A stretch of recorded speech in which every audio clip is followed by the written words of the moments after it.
ဘန်ကောက်ရောက်ရင်မသွားမဖြစ် Asian Tik မှာလေသွားလိုက်တဲ့နေရာတွေနဲ့ photo spot နေရာလေးတွေခေါ်သွားပေးမယ်နော်လိုက်ခဲ့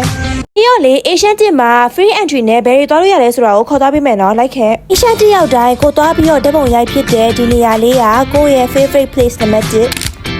တော့ Asian Tik မှာလေ adventure တက်တဲ့သူတွေအတွက်ဒီလိုမျိုးတရေအိမ်တွေကို entry fee ပေးပြီးတော့ဝင်လို့ရသေးရဲ့ကိုကြိုက်တဲ့နံပါတ်3နေရာလေးကတော့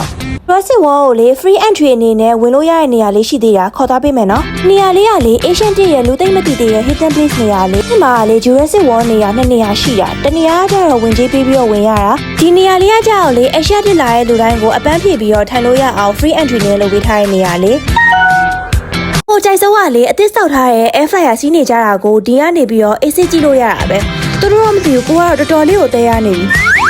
ရှင်းတင်ပါလေဒီလိုမျိုး relax လုပ်ရတဲ့နေရာတွေအများကြီးရှိရဆိုတာသိပြီလား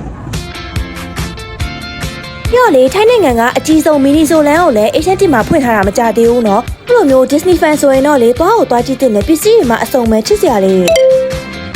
အဲ့တော့ Asian Tik ထဲကိုပက်လို့ဝါပြီဆိုတော့ကြောက်ဖျားမြင့်နာက photo spot နေရာလေးတွေမှာလည်းတပုံရိုက်ခဲ့သေးတယ်Asian Tik ကနေလေ BTS ကိုပြန်တဲ့ free shuttle ပုတ်လည်းစီးလို့ရတာဆိုတော့ကိုကတော့ဒီဓာတ်ပုံတွေတဝါရိုက်ခဲ့ပြီးတော့ပြန်ခဲ့ပြီအားလုံးပဲကြကြ